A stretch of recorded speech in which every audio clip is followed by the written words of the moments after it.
And so starting a business here makes it a little bit easier. But then in social media, you see the same type of thing. There is an actual group of people in social media who are kind of the leaders of social media. They call them the Twitterati. There was an article. Twitterati, I like that. Well, that's just for the Twitter elite. But there was an article that was published in the Houston Chronicle, and it really struck me as so strange because they were doing a whole article on Twitter, and they wrote in there, people like Tara Hunt and Erica O'Grady are considered members of the in crowd or Twitterati, and I'm like, I'm in the in crowd. That's awesome. I had no idea. Like, and so, but then that's also part of what social media is. It's perception becomes reality, and being in the right place at the right time with the right people. Back people to your see social capital. Absolutely. That buys you respect in the next and influence the next time you're dealing with someone who read that article. Absolutely. Yeah. And there's a difference, too, between popularity and influence. Yeah.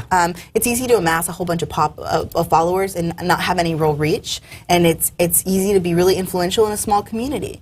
But to have both is tough. And so it's all about trying to walk that thin balance where you're not doing anything that you would consider inauthentic. And that's what another one of the things, tenets of social media is that you have to be authentic and transparent, because if you hide the truth, someone will find the truth. And that's John Moore from Brand Autopsy who says that all the time. If you hide the truth, someone will find the truth. And I think that that's really powerful and something we have to remember. The other thing that's really important that I think people miss about social media is that as a company, you're going to lose control of your message, and you have to be prepared for that, because your community, whether you like it or not, if you sell a product or service and it's popular, someone out there is already talking about it. So you have two choices. You can either ignore what they're saying and let them control that conversation completely, or you can jump into the conversation and interact with them and create a dialogue. And from dialogue, you could either make your product or service better, or you could get useful ideas for how you can market to this group, because now you understand that you could become their friends.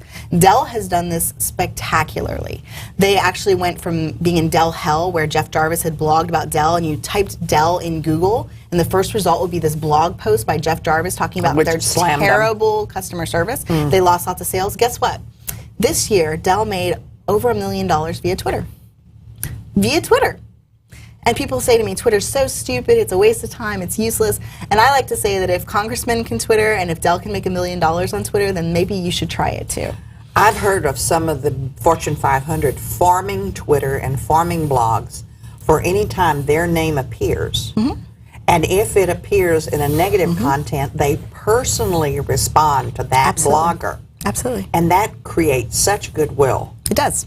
It creates PR that they didn't have to pay for. Didn't have to pay for. And it usually snowballs. Yeah. My friend Tracy, who I started my second company, SheConnects.me with, it's social media consulting just for I want to hear about that. Women-owned businesses. SheConnects.me. So she is actually one of those people you're talking about. She had a problem one day with her internet, Comcast, and she couldn't get it to work, and they told her it was going to be 4 days till they can come out and fix it, and she does web design for a living, so that was unacceptable. Not acceptable. So she went on Twitter and she said, my internet's down, they say can't fix till Thursday, or, so that's 4 days away. Dwight Silverman from the Houston Chronicle's on Twitter, and he wrote to her, said, direct messaged her, said, who's your provider? She said, Comcast. He goes, okay, 1 second. Next thing you know, she gets a call from Frank Ellison, who's at Comcast Cares on Twitter. Within an hour, her internet service is back up. Dwight picks up the story, runs an article in the Houston Chronicle, which is all and good. And gives Comcast credit for doing something right. Yep, and they get free PR and publicity. We think it ends there, but it doesn't. A month later, she gets a call from ABC World News. They want to come out and have her on ABC World News with Charles Gibson talking about Twitter and how Comcast has helped her. So now Comcast is the good guy on ABC World News. Think about how easy that was. And look at the publicity she got for her business. Absolutely. Well, not just her business, but for all every the community. Touch. Yeah, for each touch, exactly. And that's also the power of social media, is because it spreads like that, and it's easy. It's easy to reach people you couldn't reach before. There are people on Twitter that you wouldn't believe are on Twitter that are so easy to get to. MC Hammer's on Twitter. Isn't that interesting to you? That is interesting. And he's not just on Twitter, he's reachable. Like, I've gone to parties with him and hung out with him, and he's amazing. And he knows, he's like, oh, you're Eric, I'm so excited to meet you. Like, he follows me on Twitter and we're friends. And so you get that sense of knowing people because you see their daily life flash before your screen in 140 character increments. Well, you've given us the Culberson story. Any other success story? Absolutely. So I can't stop harping on Twitter because I've seen a lot of serendipity in my own life because of it. Me. But I want to tell a story about a company out of Toronto. They're called FreshBooks. And FreshBooks is in FreshBooks.com. They're an online invoicing service. They have over 500,000 users worldwide. They're for independents and small businesses that don't really need QuickBooks Online, but they still want to be able to invoice and track time and things like that. It's an amazing service. It's beautiful. And they pride themselves, they have a lot of competitors, Harvest, Blink Sale, there's probably 20 that I could name of different competitors out there doing the exact same thing. And the only thing that really sets FreshBooks apart, because all the services are great, is their customer service. And they happen to be on Twitter. And my friend Saul Colt is the head of Magic over at FreshBooks, which is a great title to begin with, and he's a wonderful Head guy. of Magic, that's his title. Love it. And he one day was on Twitter, and they have a FreshBooks account, and he saw one of their customers, Shell Pixie, Michelle, she lives in Boston, was going on a blind date, and she got stood up. So he Twitters back to her from the FreshBooks account, at Shell Pixie, we would never stand you up. But then he goes a step further. Because she's a client, and they have her address, they send her flowers the next day. Who doesn't want to work with a company that when I have a terrible evening and get stood up on a blind date, sends me flowers the next day? They care enough about me as a person. They don't see me as a number.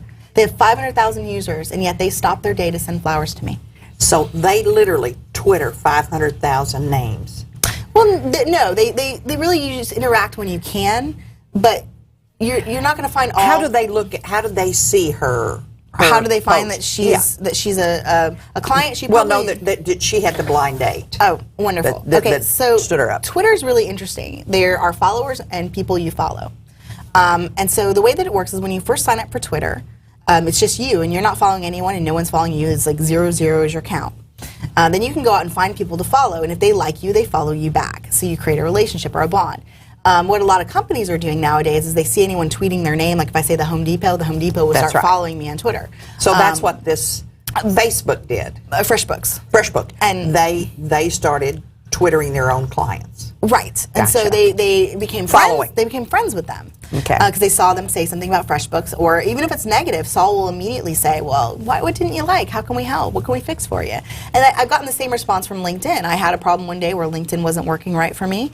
I Twittered that I was upset about it, and Steve Gantz, who's the head developer at LinkedIn, the guy who makes everything happen and responsible for their new redesign, said, what don't you like? What can we fix? And implemented my suggestions. Wonderful. We're going to have another break. Absolutely. We'll be right back in just a moment.